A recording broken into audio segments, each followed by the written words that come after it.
Greetings, welcome to time and space. It's your host, TheAmariaShadow, and welcome back to the channel. Welcome back once again to some more of Phoenix Wright Ace Attorney Trilogy. We're going to be starting with the second portion of episode 3, which is, of course, the trial portion. So, without further ado, let's get started right away with today's adventure and see what's in store for us. Allons-y! Ooh, hello. There we go. January 8th, 9:46 a.m., District Court, Defendant Lobby number 1. Good morning, Mr. Wright. Good morning, Maggie. So, what do you think is going to happen today, sir? Yesterday's session didn't go so well and ended on a giant mystery. That's true. And we still haven't solved a single part of it yet. Are you okay, Nick? Huh? Oh, yeah, of course. I saw that little flash of doubt in your eyes. No, that wasn't doubt, that was, determination. Why don't I believe you? It's nearly time, Maggie. You better get going to the defendant's seat. Roger, don't let me down, Mr. Wright. I'm counting on you. Hey, pal! Hey, Detective Gumshoe. Quit stressing Maggie out. She doesn't need that. How did you know she was stressed? I was watching through the doorway. Oh. You look like you lost the case already. Show a bit of confidence, will you, pal? Here, maybe this'll help. Huh? Have you taken up aromatherapy, too? Not in a million years, pal. Don't tell me that you don't remember this thing. Come to think of it, it doesn't look like one of those aromatherapy bottles. This is the small bottle that turned up in Trevien's kitchen a couple of days ago. Wow, look at all these little bottles. Oh, they're aromatherapy oils. He's got so many, they're overflowing on the floor. Hey, wait a minute. There's one bottle that's different from all the others. Well, what do you know? And it doesn't have a label either. And it doesn't smell. We finally got the analysis results back from the lab. So, what is it? Is it the poison? I'm afraid not, pal. It's medication. Medication? Yeah, for ears. Topical use only, apparently. For ears? You mean... Yeah, it's the medication Glenn Elg was using for his ruptured eardrum.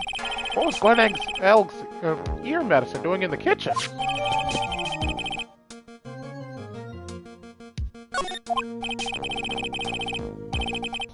What about the unidentified fingerprints? Anything on that? It's almost screwed up, so they only had time to analyze the contents of the bottle.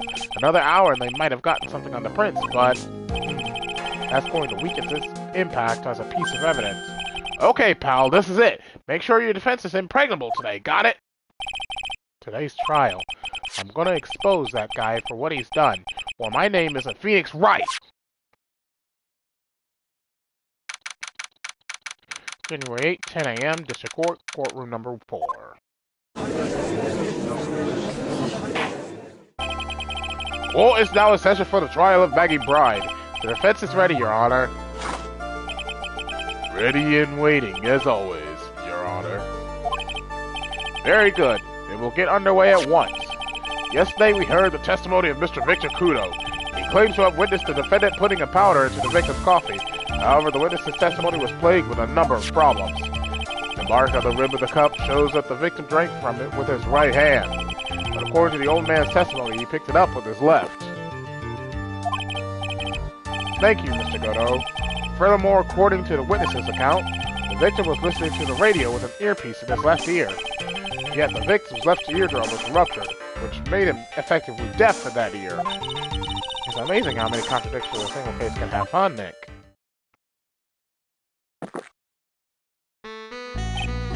Ha! Allow me to enlighten you, Your Honor. The world, you see, keeps turning, and we must turn with it.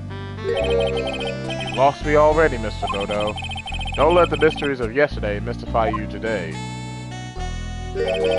Only losers think like that. You got to change with the times. That's one of my rules. Are you implying that you've resolved these contradictions? You know the answers to these riddles? The old guy wasn't just throwing seed in here. He was throwing us off the scent. And today I'll prove it. Very well. Let the first witness take the stand.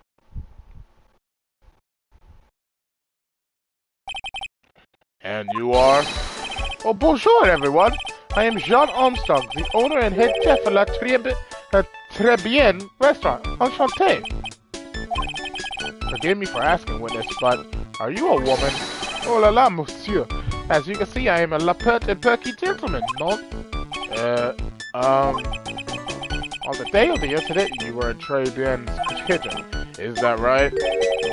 With you, monsieur. Everything feels right.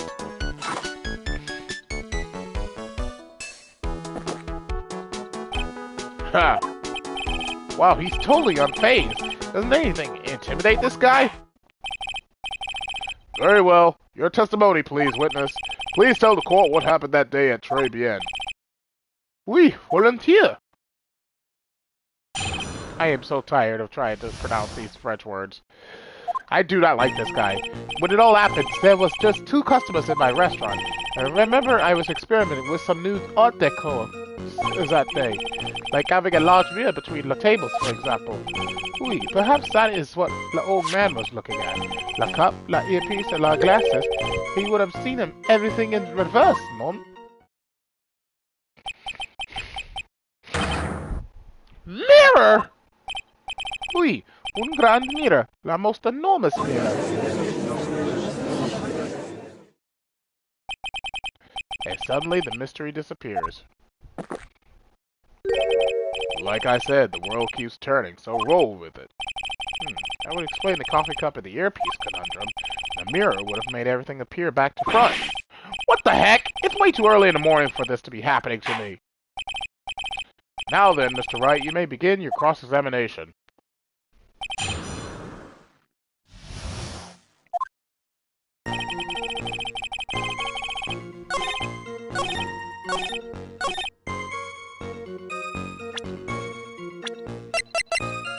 Objection! The coffee cup, the earpiece, and the H&D. Let's think back over Mr. Kudo's testimony for a second, shall we? The boy was wearing the earpiece on the same side as the green lens of his specs. No question, you can lock me up if I'm wrong. It was his left ear, without a doubt. So, to summarize, we were told both the H&D and the earpiece were on the victim's left side. Now, if Mr. Kudo saw all that as a reflection in a mirror, it means both the H&D and the earpiece were actually on the victim's right side.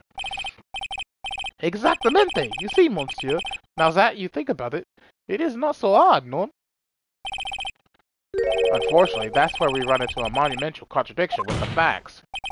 If Mr. Kudo really did see everything in a mirror, why is it that the HMD is now on the wrong side of his head? Order! Order! Mr. Wright is correct. If the witness genuinely observed the victim reflected in a mirror, then we would expect the victim's eyepiece to have been over his right eye. Objection! How bitter. Right? You should have a taste of this bitterness. It'll calm me down in no time. Are we talking about your coffee or something completely different? You don't understand the way the witness thinks. How he thinks? You remember this, I presume. See, I broke the vase, sorry, apology letter? I mean, Mr. Kudo's sworn testimony? Exactly. The old man has one very grievous habit, other than throwing seeds. The more of an impression something makes, the more muddled his mind makes it. And what's the most striking thing about Mr. Elg? Clearly, it's the victim's eyepiece. And that's my point. The old man strikes again. Mr. Elg's H&D made a big impression on the old man.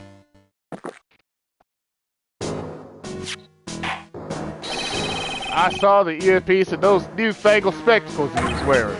Oh yes, they were both on his left ear, do you hear? His left ear! Ha! Well tried. That's the worst but best impression of Kudo ever. Wow, I really thought he was old seedy for a minute there. Kudo's good. Enough! I must agree that yesterday's witness was irresponsibly rash in much of his testimony. Bad luck, Nick. Looks like the boil of a contradiction you found is just a rash. A mirror can't be beaten by a handful of seeds, nor can it lie. So, what exactly was this old man looking at?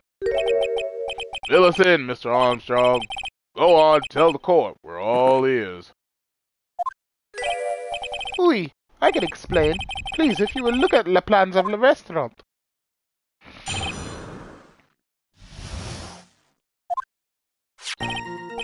Hello, is everyone sitting comfortably? La mira, it was in the middle of the restaurant, dividing the two halves. There is only one seat from which you could have seen an image of la victim. That was la seat at the table next to la victim's. That was where the old man was sitting. After a terrible incident occurred, I moved the mirror so it was not in the way. But naturally, I did not touch anything else. Didn't touch anything else. I see no problems with the explanation we have just heard. By the table next to the victims, Mr. Kudo could have seen the victim in the mirror. What a naughty little coquette I am, confusing all of the men like this. Don't worry about it. We can keep up, except for the guy breaking out in a cold sweat over there again. Ah! I hate that guy. You said you didn't touch anything else apart from the mirror. Are you quite sure about that? Of course! Very well. Mr. Wright, your cross-examination, if you please.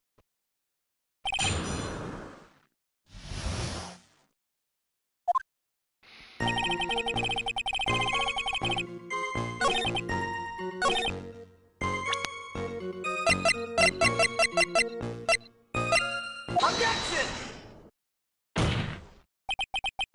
This piece of evidence contradicts with the testimony we have heard, Your Honor. The crime photo? Yes, this photo clearly shows something that theoretically should not exist. What on earth do you mean by that, Mr. Wright? Should not exist? Ha! Sounds like you're describing yourself, Tribe. Now then, if the defense would please clarify the statement. What is the something that should not exist in this photo?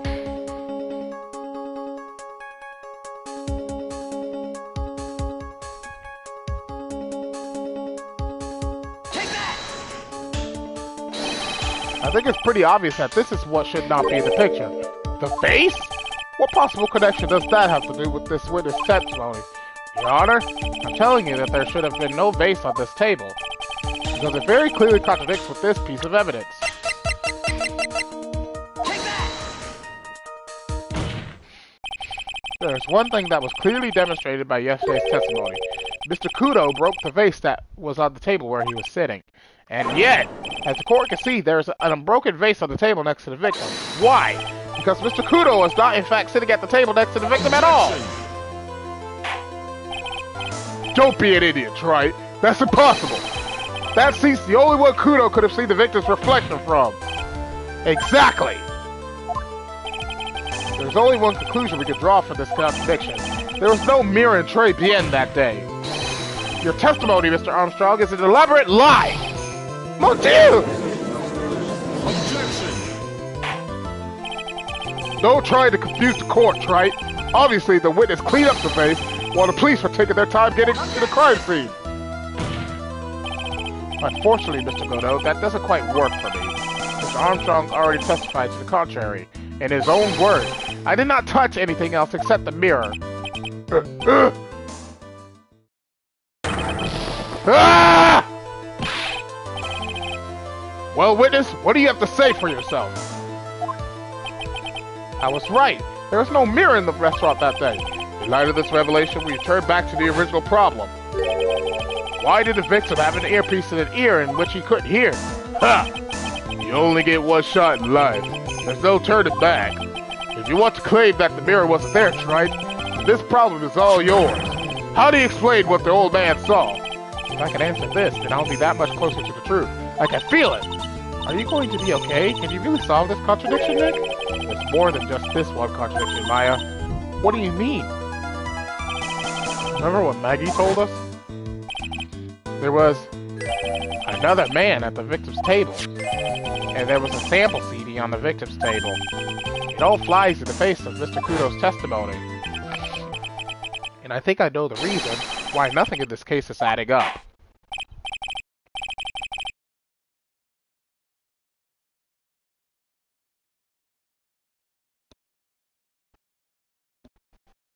Well, Mr. Wright, let's hear your answer. Yes, Your Honor. The reason behind all the contradictions in Mr. Kudo's testimony is simple. The victim was a phony.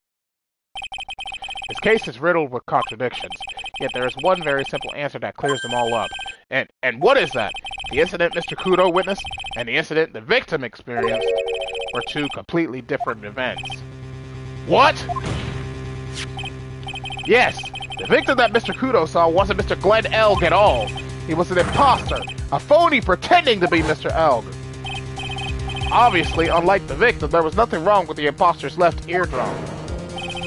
That's how he ended up wearing the earpiece in his left ear by mistake.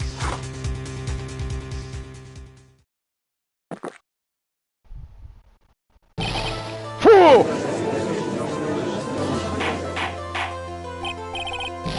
Order! Order in the court! Settle down or I'll clear the courtroom! Quiet, Gramps. Why don't you clear out of here, huh? What did you say? Trite. Are you saying that what Mr. Kudo saw was a setup? Yes.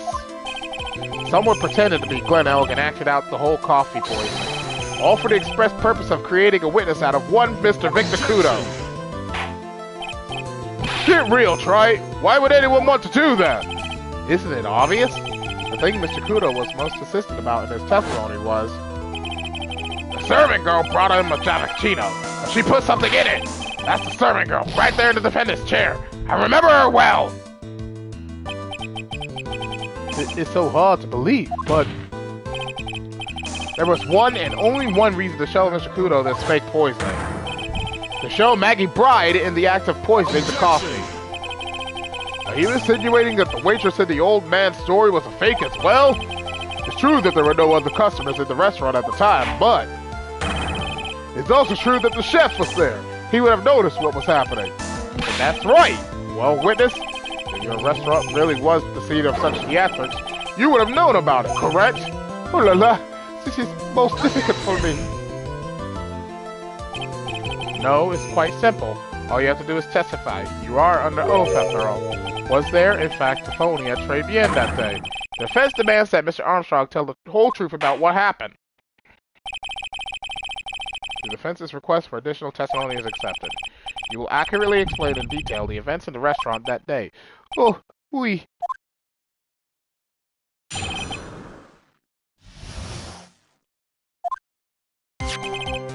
La victim, Monsieur Elg. He came to my restaurant alone. I remember the old man arrived not long after me, so there was no other customer. When he got word he won the lottery, Mon Elg became very excited. It was approximately 5 minutes later that the poisoning incident occurred. None, there was no time for a phony to do the acting. Just so we're clear, there was no mirror in the restaurant after all. The man put on. Forgive me, Your Honor. I lied because I wanted this mess to be cleared up quickly. What you have just done is commit perjury, Mr. Armstrong. I will decide how to punish you later. Oui. For now, we will hear your cross-examination. Mr. Wright, if you please. He took that perjury charge a bit too well. And I'm guessing he'll be in more serious trouble after this cross-examination.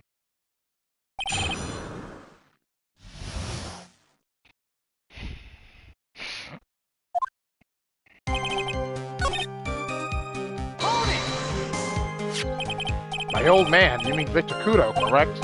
Oui, he comes often for my special coffee. I drank your coffee once, Mr. Armstrong. It's special, I'll give you that. It's worth a sip just for the experience. Oh, you make me so happy, monsieur. You're most welcome any time. I said it was worth one sip, and nothing more. So old Mr. Kudo arrived at the restaurant around the same time as the victim. Maybe I should ask about his arrival in more detail. So you're saying that not much time elapsed between when the victim and Mr. Kudo arrived? Oui, that is correct. That still leaves the possibility that something happened in that gap of time. And by your recollection, how much time would you say elapsed? Let me see. Approximately 2 minutes, I would say. 2 minutes? That's all? It seems unlikely that anything untoward could have happened in such a short time. Rats! I knew I should have pursued this line of questioning.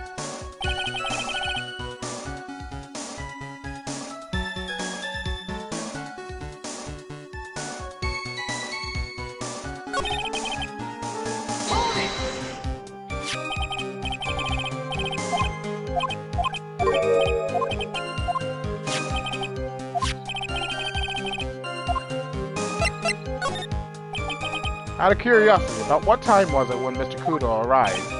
Oh no, I cannot remember, monsieur. I believe we were told by witness yesterday. The crime was reported at 2:25 by a kind of scary old man, sir. Is that perhaps dog a memory witness? The incident happened about 20 minutes after he arrived. The victim must have arrived between 2 o'clock p.m., 2 p.m. and 2:10 p.m. No? Just after 2, huh? Thank you for your help in jogging my memory, monsieur. You are wonderful. I can't sit here all the time and do nothing now, can I? The time of day will be added to the witness's testimony. Oui, monsieur judge. Everything I do it for you. C'est bien. That's French, isn't it? But at least one person is thinking of me. He's even humming a song to himself.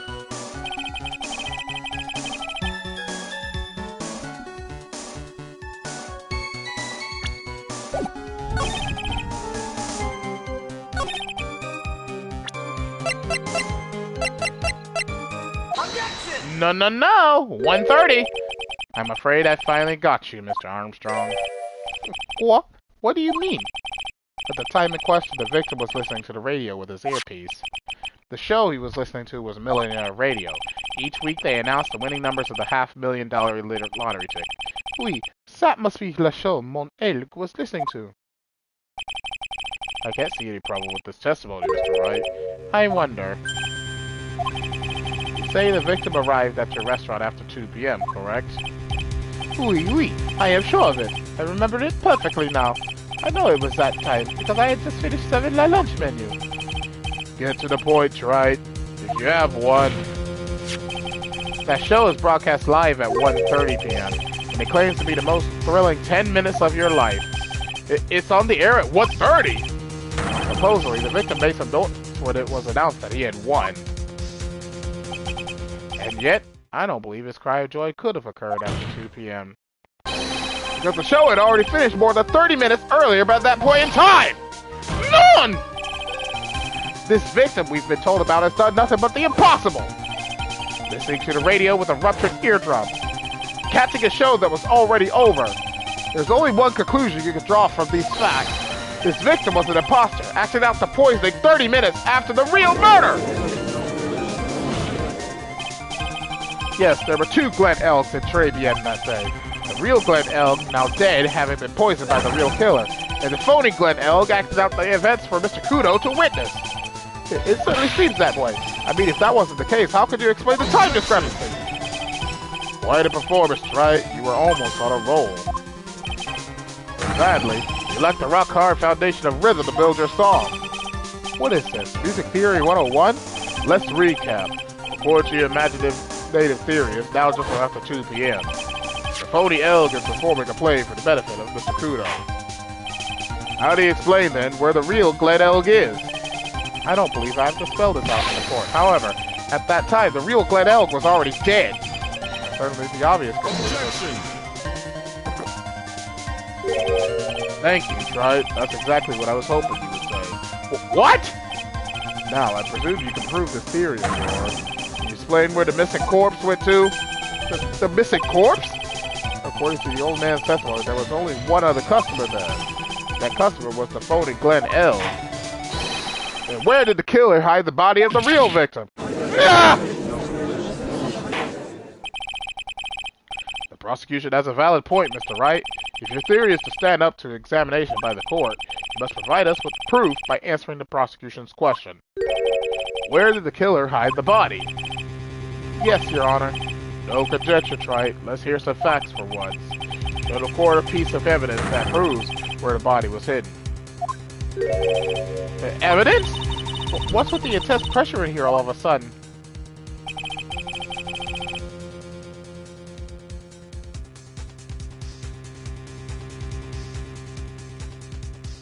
I thought I had him with that contradiction. But he's turned it all around and backed me to a corner instead. Well, Mr. Wright, the court will now hear the defense's theory and evidence. First, where was the body of the real Mr. Elk concealed? Inside Tribulations. It would have been too dangerous to take the body outside. Obviously, the body must have been hidden somewhere inside Tribulations. Interesting. But where could a body have been hidden inside a restaurant? Perhaps you would care to show the court on these plans, Mr. Wright? Yes, Your Honor. The exact location where the body was concealed inside Tribulations is, obviously, the kitchen. Take that! The body was hidden here. I see. Nice supposition. The real question is, can you back it up? Where is the evidence that proves the body was hidden in that location? Take that! Mr. Armstrong, do you recognize this bottle? None! None! I have never seen such ugly bottle before in my life. I use the very best bottles, monsieur. The highest quality only for me. Where was that bottle found, Mr. Wright? Interesting enough, Your Honor, it was found in the kitchen of Tribulations. Eh? Quoi? But I only ever use these bottles for my aromatherapy oils. But this bottle doesn't contain aromatherapy oil, Mr. Armstrong. No, it contains a medication. What kind of medication? I'm sure everyone remembers, don't they? That Mr. Elg visited an ear clinic and was given medication that day. You can't be serious. The defense had the contents of the bottle analyzed, and I have the lab results here. The contents of the bottle matched the prescription that was given to Mr. Elg. Glenn Elg's murderer hid the body in the restaurant kitchen, at which time this bottle fell out of the victim's pocket. Mr. Armstrong, when the incident occurred, didn't you say you were in the kitchen? Mon Dieu! Yes, you know what I'm about to say. It was you who hid the victim's body. You did a fine job pretending to defend my client, Maggie Bride. However, you were setting her up to take the fall behind the poor girl's back! None!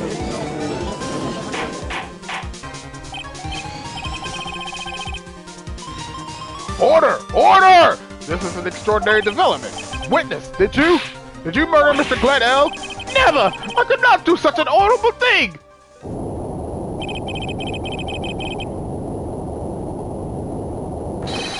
No! Mr. Coteau? The bitterness. Every time I get lied to, I always down a mug of coffee. That's one of my rules. Do you have the slightest idea how many cups you've had by now? Then I like to do the same to the person who lied to me.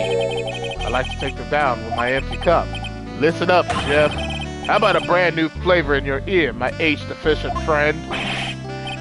Please, you must hear me out! It is a trap! Listen to me! Por favor! Yo hablo en español, Mr. Armstrong, and por favor is Spanish. I'm only going to ask you once. Did you do it? None! Absolutely none! Let's hear it. You've got one shot, right, Gramps? Witness, the court will permit you the chance to make one final statement. If you lie under oath again, Mr. Godot's coffee mug awaits you. As does my gavel. Oui, it is clear. Why? What do they always say in the movies? I've got a bad feeling about this. Very well. Begin your final testimony, Mr. Armstrong.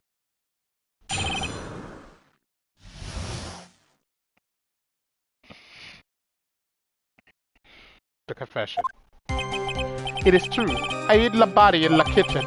A man forced me to do it. I had no choice. I had to go along with him because there was a reason why I could not refuse.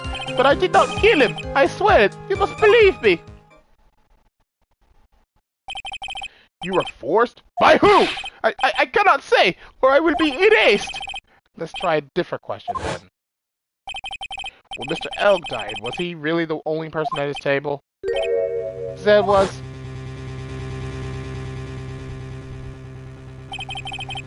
another man. I knew it! Maggie was telling the truth. You may cross-examine the witness now, Mr. Wright.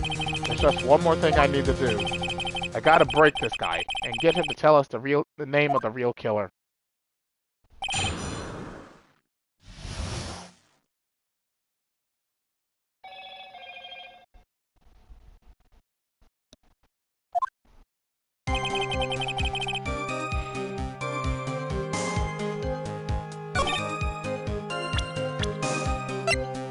Objection! Let's end this dance of Ring Around the Rosie, Mr. Armstrong. This is the man that you've been referring to. Ah! Who is that? I feel like I've seen him somewhere before. Oh, I don't know. Maybe a month ago in this very courtroom? This man is Furio Tigre. He's the manager of a loan office called Tender Lender. There's no point trying to hide the truth anymore, Mr. Armstrong. I know you couldn't go against Mr. Tigre, at least not while he had this on you. Take that! A $500,000 loan from a black market loan shark. And you had no way of paying it back, did you? That's why you were forced to do anything this man told you. Oui, it is as you say. Mr. Armstrong, the tiger, he told me he was going to use my restaurant for a business rendezvous. On the day in question, he was meeting the victim to demand that he repay his loan. I don't know why it happened like that. I just did what he told me to do. I had no choice. I carried the body and the inconscient Maggie out of the dining room and into the kitchen. After that, I just tried to forget what I had seen. I think we can now safely say that the man who forced your hand was Mr. Furio Tigre. I do have one further question for you, Mr. Armstrong. The poison in the lottery ticket that were found in the defendant's apron pocket, was that your doing as well? None! I knew nothing about that! Making it look like it was Maggie who had done it. I was not. It is despicable! Mr. Godot! You will summon this Furio Tigre as a witness. I doubt that it can be arranged today, so we will adjourn for now. Proceedings will continue tomorrow. 30 minutes. What? The trial will go on. I'll see to it myself. I need half an hour to get that guy on the stand. Not a minute more. How the... Don't sit back and relax yet, Wright. No one knows if that chef is really telling the truth or not. This trial could still go either way. Very well. Your request is granted, Mr. Godot. We'll resume once Mr. Tigre is ready to take the stand. Until then, court is adjourned for a 30-minute recess.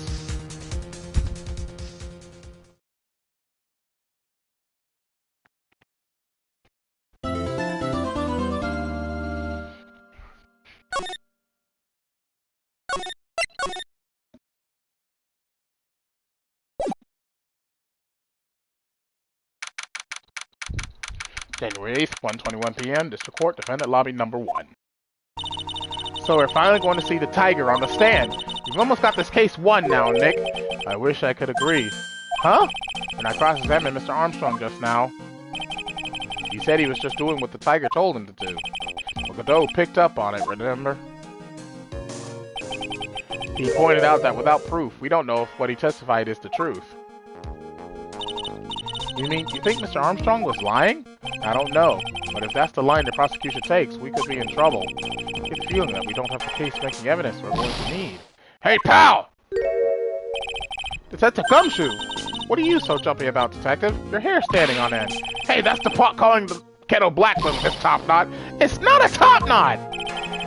Never mind about the hair. Just calm down, all right? I can't stand still when I don't have a job to do. I kind of get wound up. Ah! No kidding. You gotta have something you need me to do, pal. Anything. Well, hey, I'm going to take a jog back down to the precinct. I can get some prints analyzed for you if you've got an hour. An hour? The trial will have reconvened by then. But Nick, we still don't have a really decisive piece of evidence, right? True. Without some kind of trump card to pull out of the bag, we're really stuck. You said you could get some fingerprint analysis done in an hour? You bet!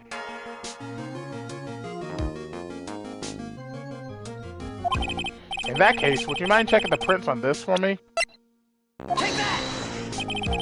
If you're going back to the station anyway, could you find out whose prints are on this? Oh, hey, that's the small bottle I gave back to you this morning, right? Yeah, I think it's time we solved the last mystery of who the prints on it belong to. Sure thing, pal. Actually, that's been gnawing at me, too.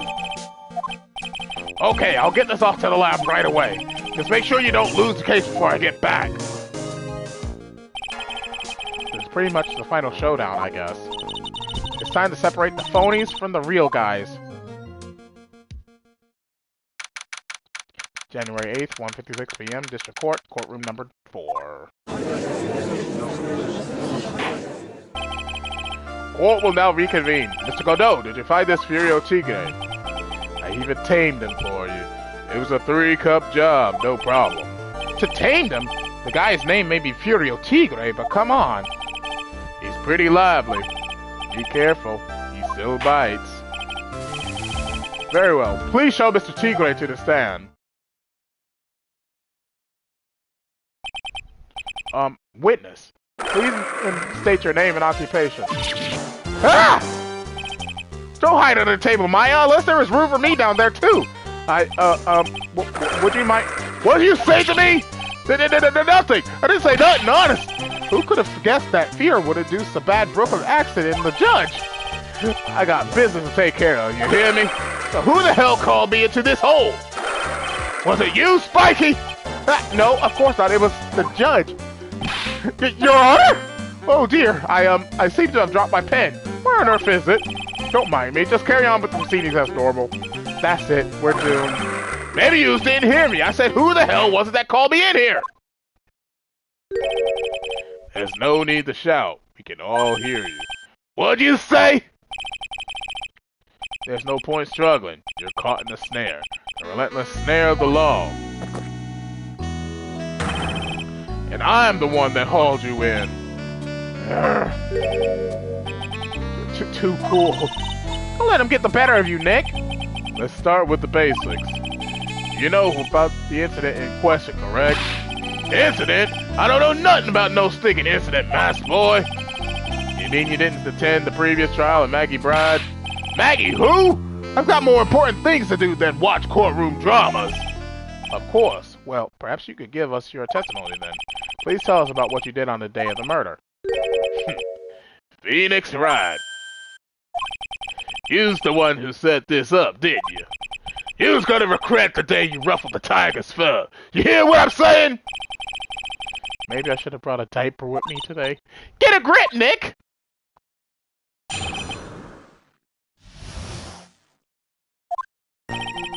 I don't know nothing about no murder. I was tied up with business in December last year. Spent all my time in my office. I got whales lined up to borrow cash from tender lender every single day. You just want to check my alibi? Just ask Violetta. At last I found my pen. Very well then, Mr. Wright. Your cross-examiner. Ah! What is it? Please, witness, if you could refrain from shouting out like that. I know the kind of games that guy in the blue plays. That lowlife ain't no lawyer. He just punches away at stupid details till he wins. Look, lowlife? Me? Listen up, Smarty. Every time you ask me something that doesn't relate to this case, I'm gonna bill you $50,000, and you's gonna borrow the cash from me. That's what loan contract I refuse to sign. And don't think it ain't gonna hurt when you tangle with the tiger. Ha! I love a good spectator sport. Just a minute, that's really not... This witness is, how can I put it, a hungry tiger roaming the urban jungle. Get on his bad side and he'll bite everyone's heads off. Yours too. Very well, I have no choice but to impose a penalty system here. You's better be listening. I said I got business to take care of. Big business. If I don't split now, I ain't gonna catch my bus. Court will impose a penalty for any irrelevant pressing of witness testimony. Keep that in mind as you begin your cross-examination, Mr. Wright. Yes, Your Honor. You can do it, Nick. Come out from under there already, would you, Maya?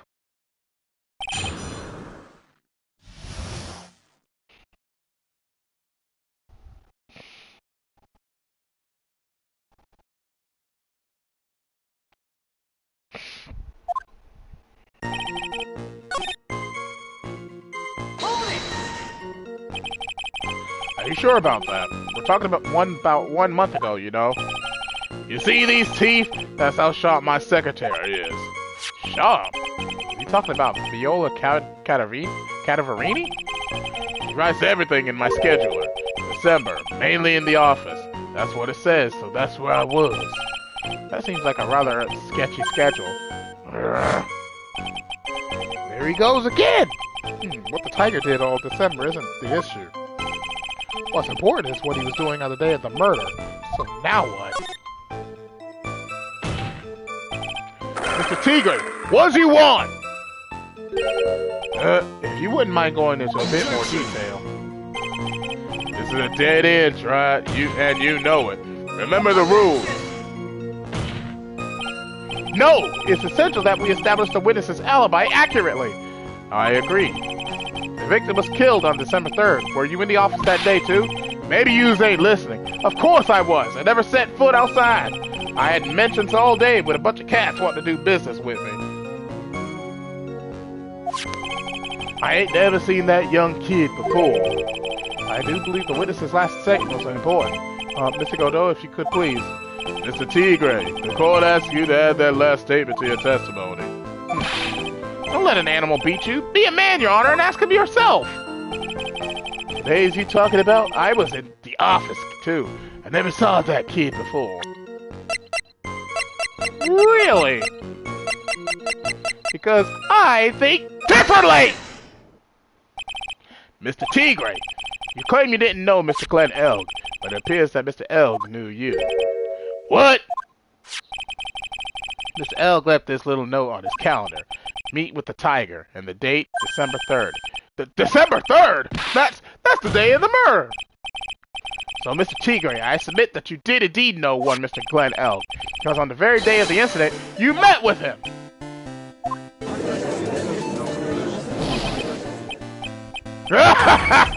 Not bad! You's actually not bad. So sorry? I was just messing with you. See how good you were. Did you hear that, Nick? He said you're not bad. That's one compliment I can do without. Plus, he's lying through his teeth. Witness, please remember that you're under oath. Lies will not be tolerated. You's calling me a lie? Is that what you doing? Ruh-roh! So you're saying that you claim to have never seen that kid before is the truth? I said I'm dead serious! You's better believe that's the truth. Ha! Then I say that gives me time to enjoy another cup of pure black magic. That is, while you testify for the court again, Mr. Tigre. Oh yes, would you mind indulging the court, witness? He never actually met the victim? That's got to be a lie right there. It's time I nailed this guy.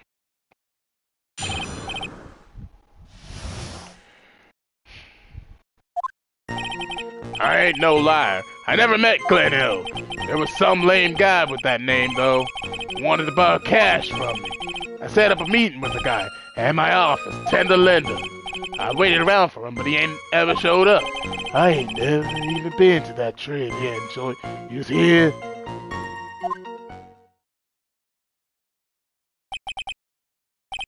I see.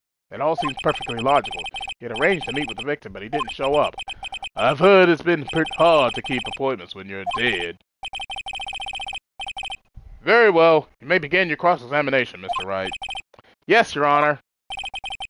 Didn't I tell you I got a big deal going down today?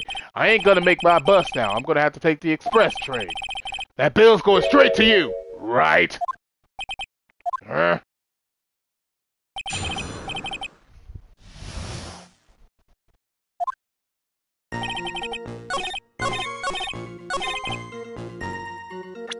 Ain't ever been, huh? Objection!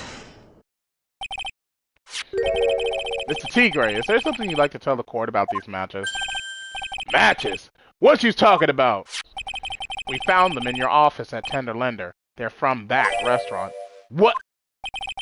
If you've really never been to Tribulations before. What was the book of the restaurant's matches doing on your desk? You've been snooping around in my stuff now too, wise guy? What are you, my ball and chain? Ain't no broad controlling me! Order! Order! Well, witness, I think it's time you started telling us the truth, don't you? Sorry! I'm terribly sorry! Forgive me! I ain't no pussycat! I don't go back on what I said! But okay, I was at the joint that day. But listen good, alright? I might have been there, but I still never met that kid! Well, well. Looks like an order just came in for another testimony. I'm this close to proving it was him. He did meet Glenn Elliott that day, and he did put poison in his coffee. He must have.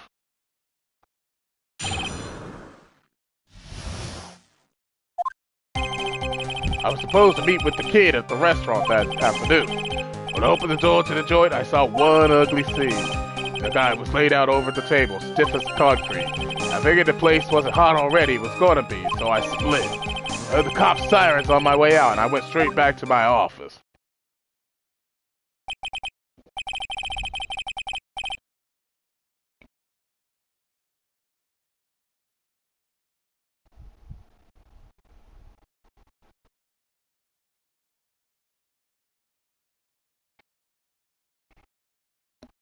I see. You didn't actually meet with him in the end, then. Well, Mr. Wright, your cross-examination, please. Yes, Your Honor. Hold it! If I wait around here any longer, I ain't even going to make the normal express. No more stupid questions. Ha! No problem.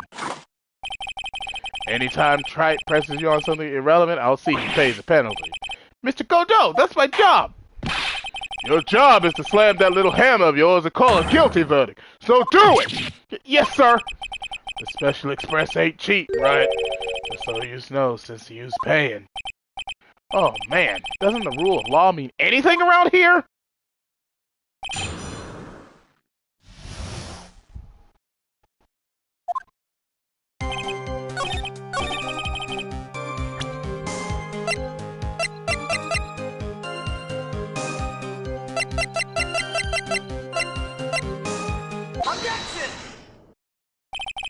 You're something of a loan-collecting pro, aren't you, Mr. T. Gray? Drink some water here.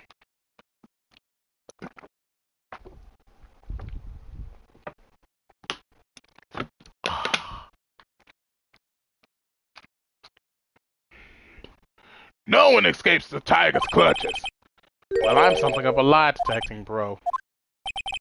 And no one escapes the phoenix's clutches. I think it's time we get something straight. What's this, Trot? A new line of irrelevant questioning? These are the floor plans of the crime scene. You say you were standing at the entrance, Mr. T. Gray. From there, your field of vision would have covered an area something like this.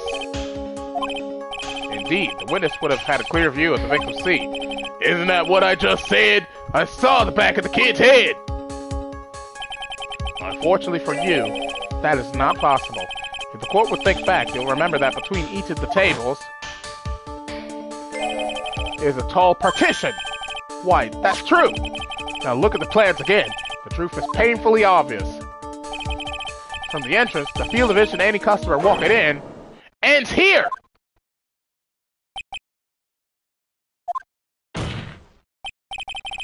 So for the entrance of Trey Bien, you couldn't have seen the victim's seat, but you did see the victim that day because you met with him.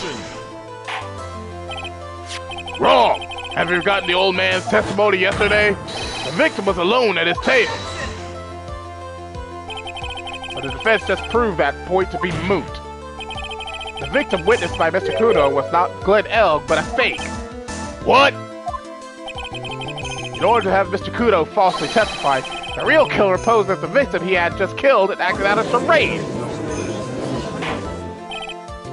That will do. This trial has gone on long enough without the obvious question being answered. Who exactly was this real killer who impersonated the victim? You say the killer murdered Glenn Elg, and then impersonated the victim in a performance for Victor Kudo? In that case, Mr. Wright, reveal the identity of this criminal to the court. Obviously. The killer is Furio Tigre. No one else could have done it. What? Well, witness? Now that's cute. You think you could pin this on the tiger? Maybe you just don't understand. The tiger is king of the jungle. So I dare you to say it again. Come on, you got the guts? You can't threaten me, Mr. Tigre. It's the defense. Go ahead and tell the witness, Mr. Wright. And I'm gone. Mr. Wright! Sounds to me like it must be you, old man. You've got guts, I'll give you that. But Mr. Wright, do not leave me to handle this alone. Perhaps I can end this embarrassment. Mr. Godot! Let's just go back over Mr. Kudo's testimony one more time. The old man didn't see just the victim. Oh, no. The servant girl brought him a Damatino, but she put something in it. There's no question about it. She's very conspicuous, so he put some white powder in there. Was the victim he saw the real victim or not? That doesn't matter. The fact remains, he saw the accused put the poison into the coffee. Yes, it was the waitress who poisoned the coffee. Very impressive, Mr. Godot, waiting for my absence to launch your attack. Ha! Found your pen at last, right? It was in my pocket. But anyway, Mr. Kudo witnessed two people that day. He saw the victim, the supposed Mr. Glenn Elg, and the waitress from behind. Yes, your point, Mr. Wright? I think the conclusion is obvious. If this Glenn Elg was really the killer in disguise, then surely it's possible the waitress was also part of the show.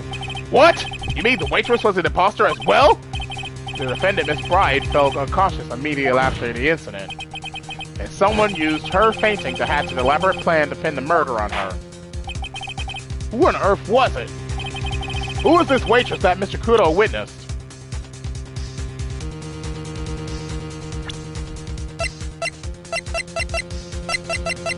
Take that!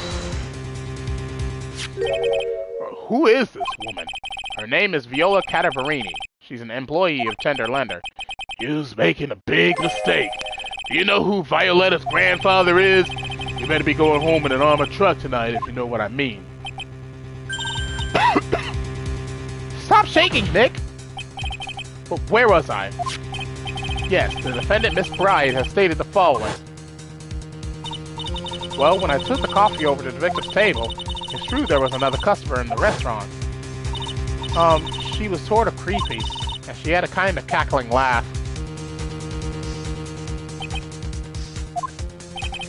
There are just too many contradictions in this case. The second man at the victim's table, who nobody but Miss Bride seems to have seen, the earpiece worn by the victim in his left ear when that eardrum was ruptured, and the radio show he was supposedly listening to half an hour after it was over. There's only one logical explanation that clears up all these contradictions. The whole incident took place twice, once for real and once for show. And Mr. Furio Tigre, the only person who could have committed the crime, is you! Witness, what have you got to say? That's cute. Sorry? You's alright. I could do with a guy like you around. What do you mean? Okay, I'm in on this game. I'm gonna have to charter a jet to get me to my meeting now, but I'm gonna give you one more thing to think about before I go. Something to think about? You just got it all wrapped up nice, alright? But you just missed out one real important thing. But that can't be! I was in the joint that day, and I met that kid too. I couldn't have poisoned you here. What? Do you really expect us to believe you now, Mr. Tigre? Ha! What a troublemaker. Troublemaker? Looks like we're going to need another one for the road.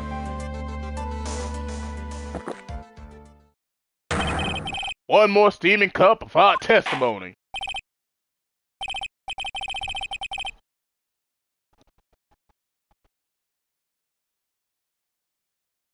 Indeed. Witness, you will explain yourself to the court. I will give you one more chance to testify. What happened that day at Tribulations between yourself and the victim?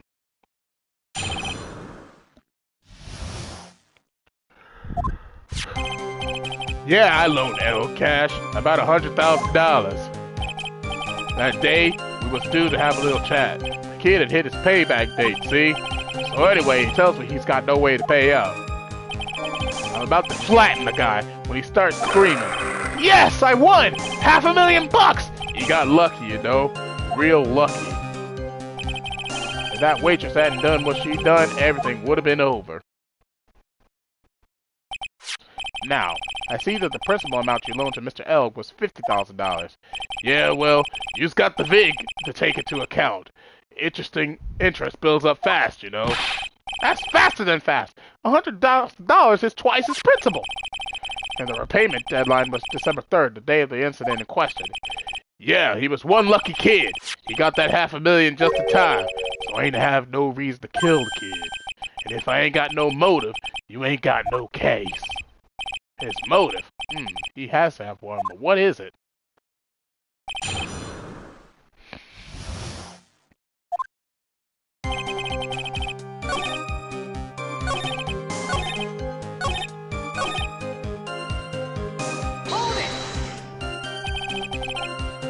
Waitress, you mean? The girl with the glasses in the defendant's chair. Who else could I mean? If she had gotten away, things would have been bada bing, bada boom, over and done with. Maybe I should push a little on this. What do you mean things would have been over and done with? Are you all there or what? I'm talking about the cash. I was there to get my $100,000 bucks back. That's all. I'm a businessman. It was all coming together before that waitress got in the way. As far as I can tell from the witness testimony, other than recouping his loan, Mr. Tigre had no motive for killing the victim. Witness, you will amend your testimony to reflect what you just said. The tiger's motive, huh? I was after the $100,000. I didn't have no other reason to kill the guy. Really? Because I think you did. Boom! So you just intended to get back the $100,000 Mr. Elg owed you, correct?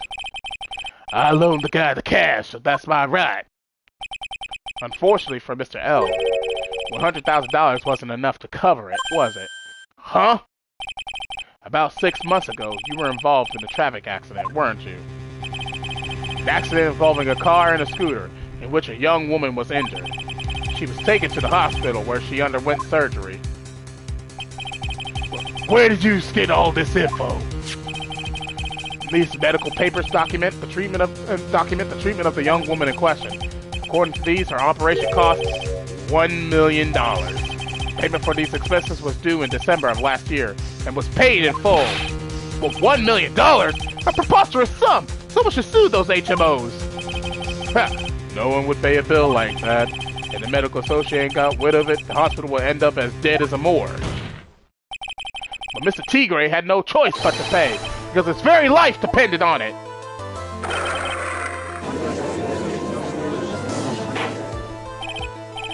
Order! Order! Order! You say his life depended on it, Mr. Wright? Indeed it did, simply because the injured woman was none other than Viola Cadaverini. Did you say Cadaverini? Bruto Cadaverini, mob boss in charge of all underworld activities in the city, and doting grandfather to his precious Violetta, also known as Viola Cadaverini. Boom! Your life was in danger unless you paid compensation to the boss, correct? And it makes sense. You are desperate to acquire the $1 million Cadaverini demanded of you. So desperate, in fact, that you decided to sacrifice Glenn Elg's life to pay your debt. Order! Order! Order! What do you say to that, witness? It's a nice little fairy tale, try it. But even the witness did need $1 million. A dozen times for Mr. Elg's murder, Mr. Elg only owed him $100,000 and had no hope of repaying it anyway. Yeah, that guy wasn't worth my spit. I don't think so. In fact, the opposite is true. The opposite? Lending money with no hope of ever seeing repayment would normally be bad for business. But, in this case, the very fact that Glenn Elg had no money, no way to repay the money is crucial. What? Do you know where you're going with this, Nick? You've got to think outside the box, Maya. Outside the box? It's very straightforward. Mr. Tigre wasn't after the $100,000 after all. It seems you have a logical conclusion for this theory, Mr. Wright. Would you care to share it with us? What exactly was Mr. Tigre after?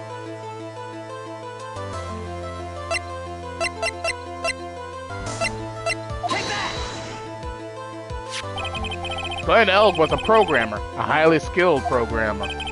That skill was the collateral Mr. Elg put up in order to borrow the money. Care to explain how skill can be used as a collateral to secure a loan? Try it. He had the skill to create a computer virus, and so he did. A virus known as MC Bomber. A computer virus? What does one of those do? A computer virus is a program that wreaks havoc on the insides of a computer. A computer? What does one of those do? I guess the beard is the only part of his honor that is for the Stone Age. I'll explain it to you later, Your Honor. Right now, this is the important part. A virus like MC Bomber would be worth several $1 million on the black market. Mr. Tigre, you couldn't have cared less about the $100,000. Isn't that right? All you cared about was one thing, the virus.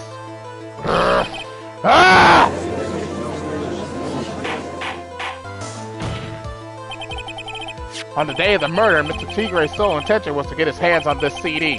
Glenn Elg had no way of paying back the $100,000, and Mr. Tigre knew it. But then a miracle happened. The kind that Mr. Tigre would prefer to say never happened. But he can't, and neither can I. The lottery win? Exactly. At the 11th hour, Mr. Elg won $500,000 on the lottery, which left Mr. Tigre with no way of getting his hands on the all-important CD. At least, no legitimate way.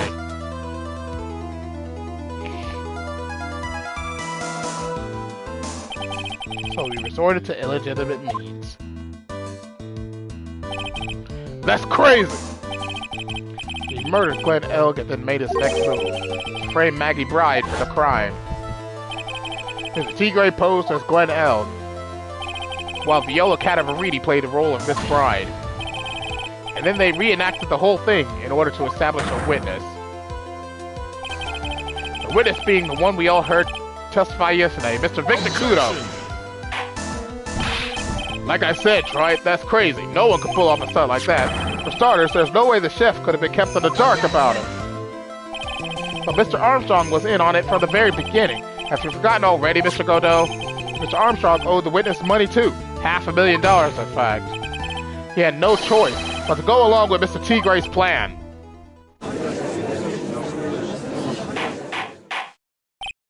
Order! Order! Silence or I'll kill her in the courtroom! You's put on a good show, Spiky. If you want to stay alive in the loan shark business, you gotta be careful. You saying I dressed up like that kid, created a witness, and framed someone? If I did something crazy like that, I'd leave a trail as bright as my shirt. I ain't dumb enough to do something sloppy like that. I agree. You do? Despite your appearance, you are very careful. That's why you took one more precaution. One more trick to make sure Miss Bride had no way out. What? Another one, Mr. Wright? Interesting. Why don't you fill us all in? Try it. What was this trick you say Mr. Tigre performed to frame the accused? Take that! What on earth is that? What an insult to think anyone could be fooled by such childish imitation. Consider yourself insulted, Your Honor. Mr. Tigre, you didn't just pose as the victim on the day in question. A month ago in this very court, you posed as me. What? That's the truth. But the witness looks nothing like you, Mr. Wright! Although, now that I think about it, it was you, wasn't it? No doubt it was you, standing in here, this very court, a mere month ago. The Phoenix Wright who put up the most disreputable, shabby defense I had ever seen! Objection! And you proved that, Gramps? Proved the attorney who represented the accused here a month ago was this man? Are you prepared to take the stand and testify that it was him? Hey, forget about it, yeah? I wouldn't do something like that. Not me. You made a mistake, right? It was someone else, huh? Have you no pride, sir? Objection! This isn't a matter of pride. In case you didn't know, right? Here in court, we deal with people's lives. Mr. Godot is right. Your Honor? Speaking for myself, I am absolutely convinced. The attorney in question was the witness standing before me now. However, I preside over this court as the judge, with the vested power to hand down a verdict. Someone in my position cannot be swayed by a memory without evidence to support it. No!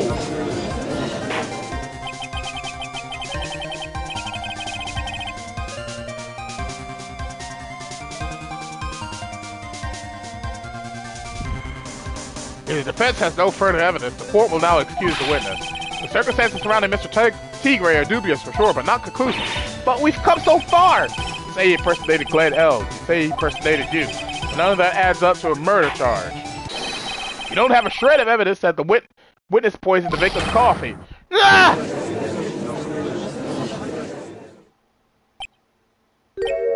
Ha! Sucks to be you, right? Don't mess with the tiger, you're gonna get mauled, you got that? What we managed to do here was chase him around a bit, but it was so close to getting him to admit his own guilt. Ha!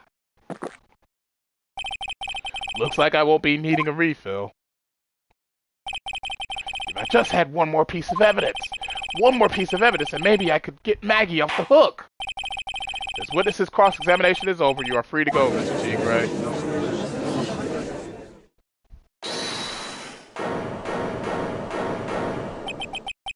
Your Honor, sir.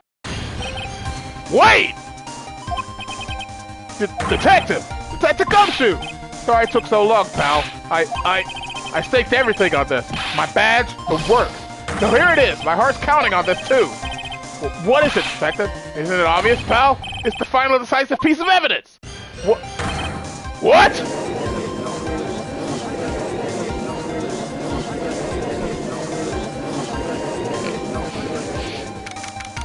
January 8th, 2:48 p.m. This report, defendant lobby number 1.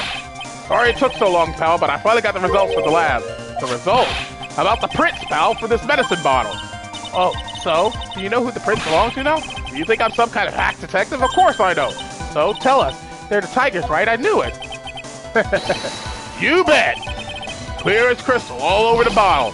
Inferior Tigre's paw prints, all right? That's great. We got him now, Nick. What's wrong with you? You've hardly said a word since Detective Gumshoe got here. He's laid everything on the line for this, Nick. I know. Look, I'm sorry. This is kind of hard to say, but it really doesn't make any difference whose imprints are on that bottle now. Huh? What? Why not? What we need to produce at this stage of the trial is irrefutable evidence that the tiger put poison in Glen Elk coffee. He's already admitted that he met the victim. The fact that there's prints on this bottle, that really doesn't make any difference now. I knew it. Great. No matter how hard I try, I'm never of any use. Hey, don't be so hard on yourself. This was our last chance to help Maggie, and I've been working on some useless piece of evidence the whole time. It's alright, I'm a real loser. It's not breaking news to me, pal. Detective Gumshoe? Maggie? You've been working on something for me? Sorry I let you down, Maggie. I know you didn't do it. And I'm a detective. We're supposed to be able to prove stuff like that. I'm really sorry. I'll get out of your hair now. Detective Gumshoe, wait! He's gone. Isn't there anything we could do now, Nick? I wish there was. Gumshoe worked so hard to get that evidence. If only there was some way I could use it.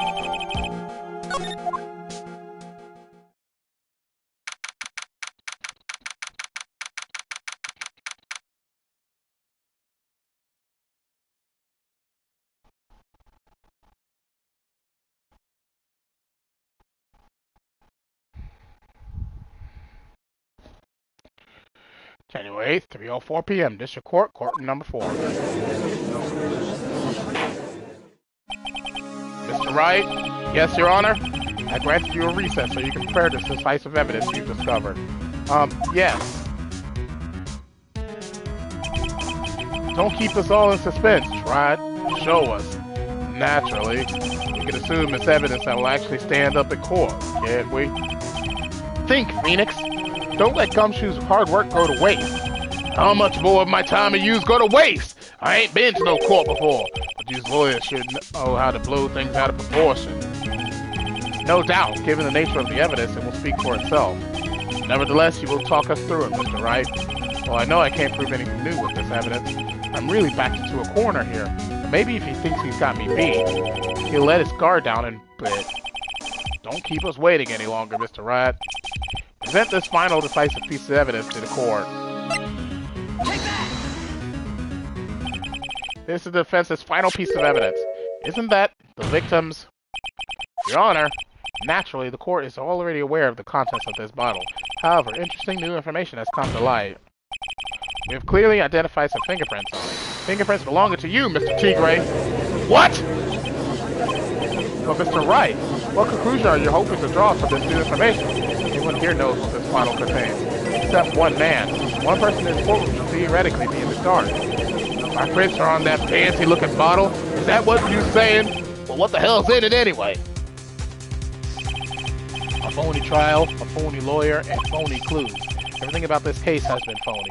Seems like the perfect excuse for some phony evidence. Mr. Tigre, this is a decisive piece of evidence that will prove your guilt. Why? Because it contains potassium cyanide. This bottle contains potassium cyanide. Potassium cyanide? The poison used to murder Mr. Elg, Your Honor.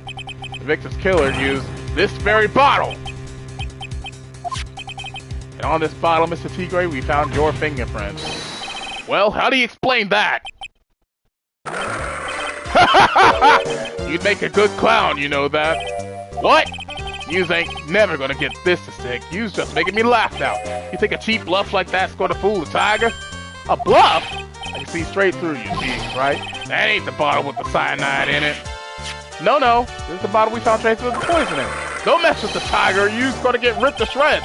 Cyanide bottle was brown, and it was made of glass. That cheap piece of trash don't look nothing like it. And you fell for it.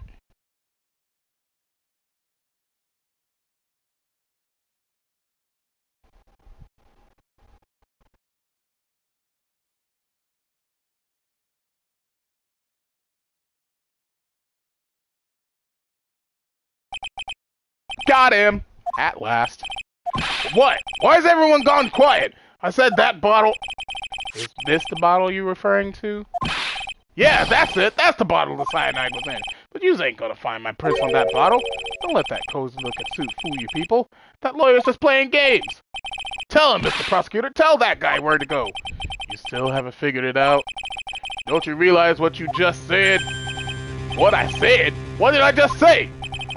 You were summoned to this court for the first time earlier today. If you really had nothing to do with the murder, you shouldn't have known all the little details. For instance, you shouldn't have known what kind of bottle the potassium cyanide was in.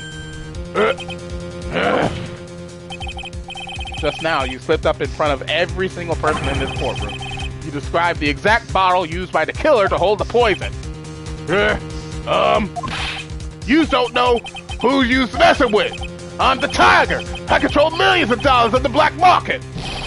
You think I'm gonna let some jumped-up suit get the better of me? Sure, the last piece of evidence was phony. But that's just what you deserve. A phony trial with a phony lawyer. It was all played out by you. The biggest phony of all.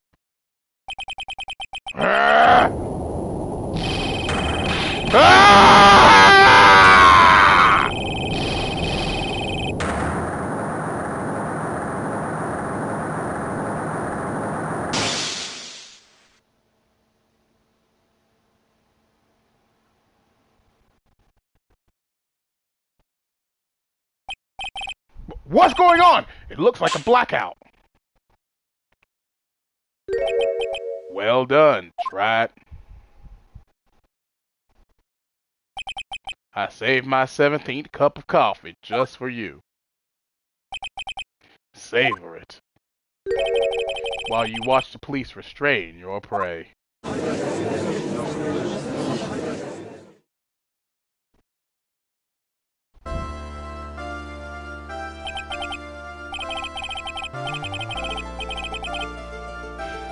Mr. Wright, you caught a tiger by his toe, but if this one hollers, he won't be let go.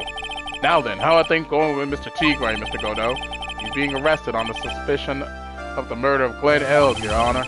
Fortunately for us, we managed to rectify a very grave error. Miss Bride was found guilty in the absence of a genuine defense attorney. Yes, she was. In the absence of genuine evidence, but the tiger made one mistake. Indeed. Very nearly got away with everything if it wasn't for that one slip of the tongue. Here, Tigre is a truly frightening criminal. Ha! The truly frightening one is that defense attorney over there. Godot. Well, I am now in a position to deliver my verdict. This court finds the defendant, Maggie Bride, not guilty!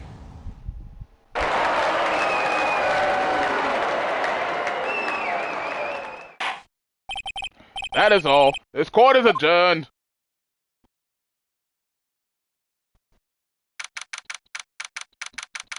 January 8, 4:10 p.m. District Court, Defendant Lobby Number 1. Mr. Wright! I'm at a loss for words! Thank you, sir! Congratulations, Maggie. I was so mad when Mr. Wright landed me in all that trouble a month ago, and now I feel like I can forgive him. Hey, that wasn't me, Maggie. That was the tiger. Look, Nick, in the doorway. Detective Gumshoe! Oh, guess I'll be heading home now. See you around, pal. Wait! Detective Gumshoe. Oh yeah. Congratulations, Maggie. Thanks. I knew you were innocent all along. Why didn't you say that in your testimony then? Huh? Oh, well, I was... Well, guess I'm heading home now. See you soon! Wait up, detective! He just ran off! Maggie, why are you being so hard on him? He busted his butt for you. It's thanks to him that we got the medication bottle. That wasn't even of any use. But it's only because Mr. Wright used it so cleverly. Detective Gumshoe was just running around in circles. Poor guy. Looks like she still isn't ready to forgive him. Can't you put in a good word for him, Nick? Yeah, Maya's right. I should help Gumshoe out. It's clear he needs it. Maggie, you know, Detective Gumshoe's been really worried about you through all this. I wanted to believe that, sir. But on that first day of the trial, he practically gave the judge a free pass to lock me up. He didn't have any choice, Maggie. He's a detective. He has to report the facts. He doubted me. That's why. He thought I might have done it. I've got to prove to her that Gumshoe really cares about her. I know. I'll give her a little present to celebrate her freedom. Take that! Here you are. A present to celebrate your freedom. That's a present from Detective Gumshoe, made with a ton of love. He said you lost weight and he was worried about you. Detective Gumshoe. I actually really like weenies, you know. Did you guys hear that? I'm pretty hungry myself, you know. Yeah, the trial dragged on a bit today, didn't it? Is it okay if I eat this now?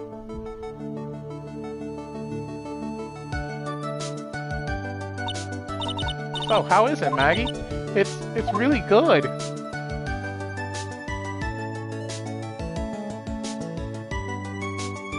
So the case of phony trials comes to an end. False allegations surrounding Maggie have all been cleared up. And who knows? Maybe a whole new chapter of her life is about to start.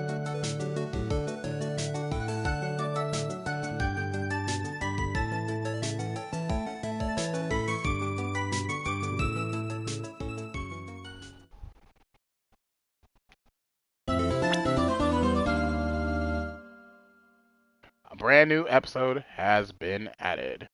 So, that is where we shall end today's live stream for today.